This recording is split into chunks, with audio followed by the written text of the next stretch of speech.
that I am a hoarder, but maybe it seems like I am. Welcome to you, my name's Dale and this is Dale's Addiction. Today's video is a bit of a funny one. Originally I was preparing to participate in a tag that was started by Tania from Bits and Bags and Winnie B LV. Hello ladies, and a great idea for a tag, which was 5 luxury items that you've fallen in love. God, great intro, Dale. 5 luxury items that you've fallen out of love with, and it could have been anything from ready-to-wear bags, SLGs, and other accessories, jewellery, whole box and dice. And I was looking around and I thought, well, to be honest, I was clutching at straws. I would have been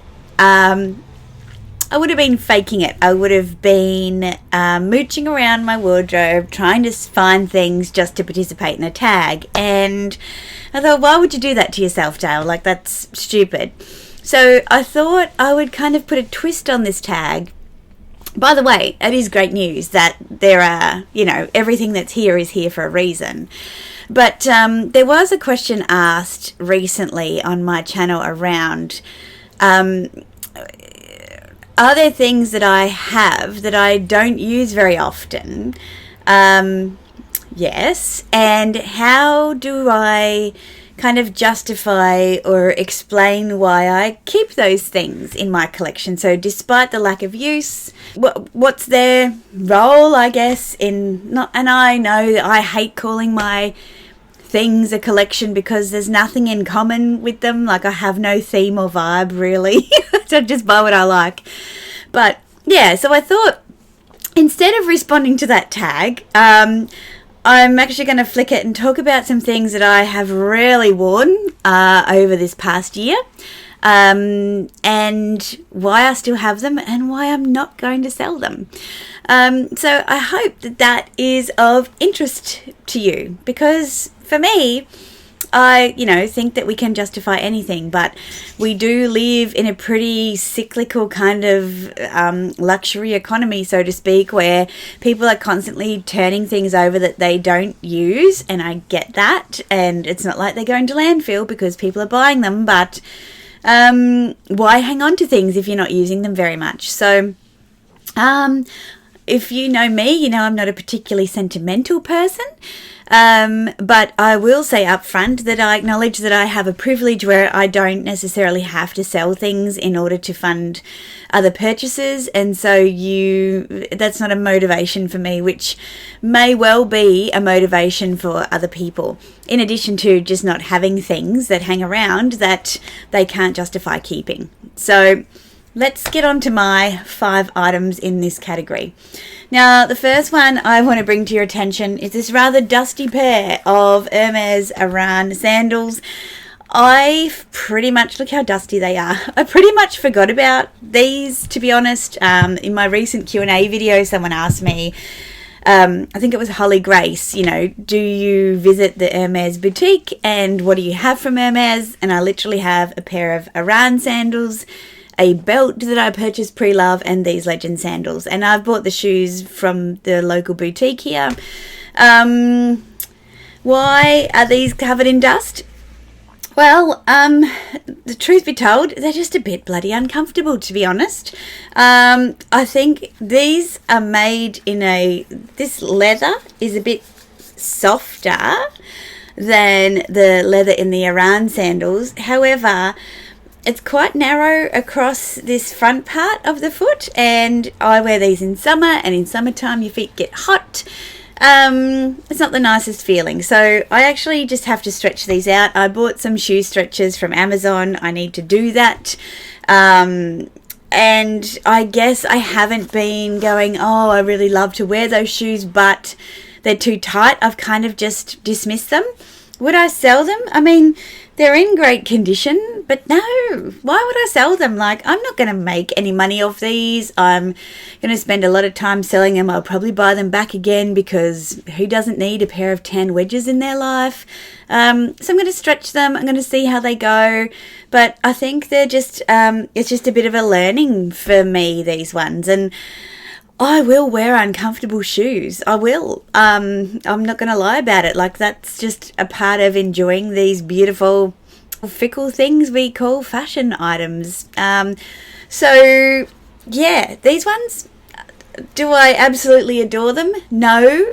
Do I like them enough to keep them and persist? Yes. And thank you for reminding me about them, Holly. Okay, the next one I have not worn for a very long time. I think I've tried to wear it out for a couple of days. In fact, I found an invoice in it from my recent car service, and I know that I took this bag because it was pouring rain. And that is my Louis Vuitton Clapton. This is my travel bag, and guess what I've not been doing? And I quite often look at this bag and I think, do you really have a place in my collection anymore? When I look at my collection, in fact, preparing for this video, and I thought, what would I replace this bag with in my existing collection of things if I was going to take an overseas trip tomorrow? And the only one I could come up with was my Valentino camera bag, and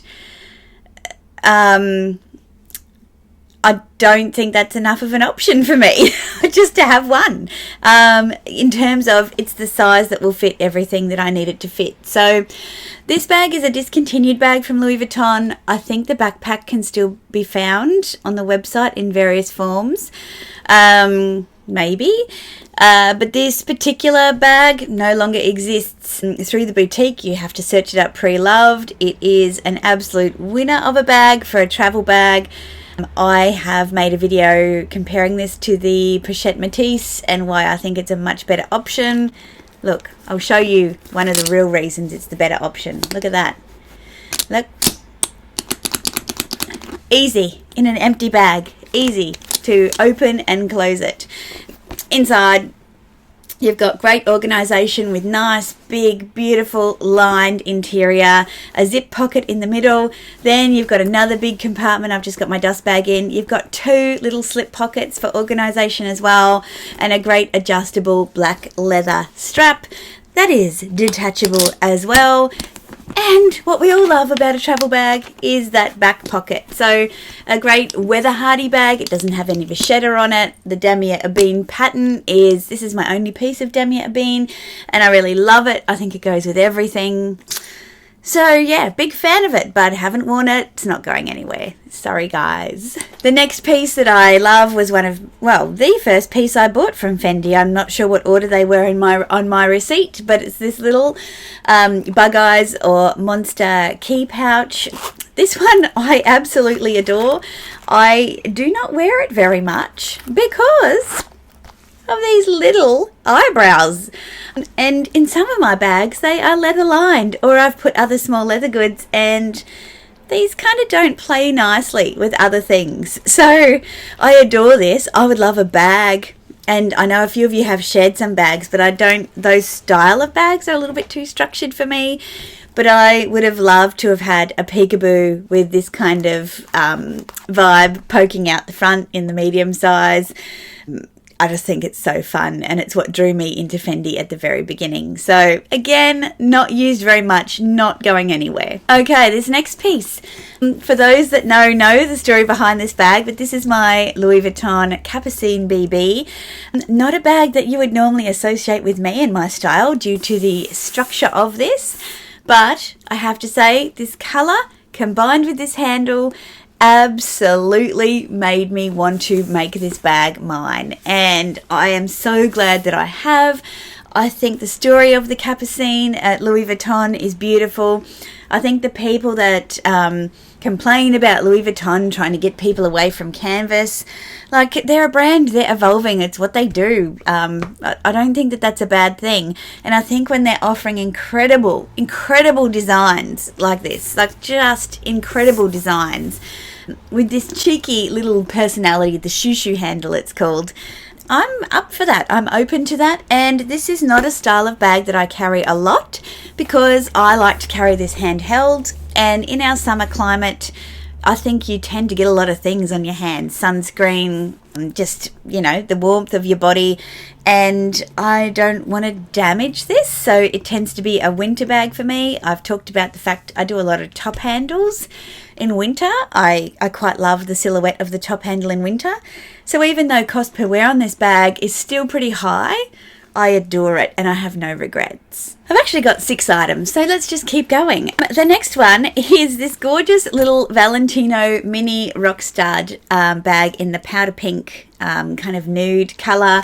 This one I got on a 10% discount, I think, from a luxury store in Melbourne called Miss Louise.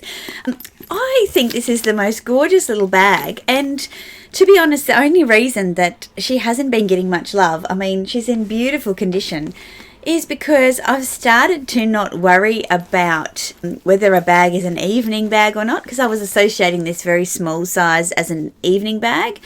And I'm wearing like bags such as my Chanel Heart quite a lot for events. Obviously I've got my Fendi Firsts now in the raffia and the mink, and I like to wear those as well. My little Gucci small bamboo handle bag, I love to wear that. So I guess I'm going for more novelty kind of bags in the evenings, and to be honest, I'm not really one that goes to a lot of formal evening events. They're more dinners with friends and things like that, so I don't need formal evening bags. This is just one that just hasn't been chosen, but what am I trying to say? Recently. I haven't chosen it recently. But, for the price of this bag, I think it was like $1,800. I'm not going to sell that. I think it's really lovely to have a bag like this in my collection. It's so different. It's got a multitude of options to wear it. Like you can top handle it. You can, wear it as a clutch like that. You can put the strap on it. You can take this off. You can just clutch it. There's lots of things that you can do with this. And I just think sometimes there are things in your collection that will pop out and you will love them and they will make sense to you at a certain time. And this is definitely a colour that, there's room for this in my collection, so I'm keeping it. And the final one might be a bit of a shocker, because I know when I started my YouTube channel, I used to rave about this bag and it was always in my top 5 bags in pretty much every category, whether it was crossbody, favourites, best for summer, and that is my little Chanel mini rectangular. I hardly use this. I hardly use it. I think there's a few reasons for that. She's got a little bit of rubbing on the back now that I can see, but there's a few reasons for that. It's black, and as you can probably see by looking around, it's not, a colour that I gravitate towards. And if I do, I love my Chanel Heart bag for that, because it brings that whimsy side to things. I tend to use this as an errand bag, and even then, if I pick this up, I go, oh, maybe I'll just grab my Chanel wallet on chain instead. In terms of going out at night, for the same reasons as this one, I've got a lot of choices that are much more fun and whimsical, and so I'll choose those. But it's not going anywhere because, what are the chances of me being able to find another one of these for what I paid for it, which was like 4,600 Australian dollars at the time, something like that. It's just one of those bags that I'll keep. Maybe it'll have its day in the sun again. I don't feel the need to move it on, but I don't have any feelings towards it anymore. It's cute. It's definitely cute. I'm super lucky that I was able to buy this brand new from the boutique. But yeah, at the moment, there's other things that I love more, and so she's just going to sit quietly and wait her turn. So yeah, they're the 6 kind of things that I wouldn't say I have necessarily fallen out of love with them, but they don't get a lot of use, and I'm keeping them anyway because of the reasons that I've mentioned here. So does that make sense to you? Do you have things in your collection that you don't use very often, or for whatever reason they're not your piece of choice in a particular category, and how you kind of what are your words or your explanations around why you still have them, as opposed to perhaps moving them on and making room for other things? Yeah, I'm always interested to know what people's attitudes are towards moving things on. I wouldn't say I'm a collector, but I wouldn't say that, obviously from this video, that I am a hoarder, but maybe it seems like I am. I do move things on. I've made a fair few videos around things that I've sold. I'd love to hear from you in the comments down below. I put out videos on Wednesdays and Sundays. If you've liked this one, please give it a thumbs up and consider subscribing if you haven't already. I'll see you in my next one. Ciao.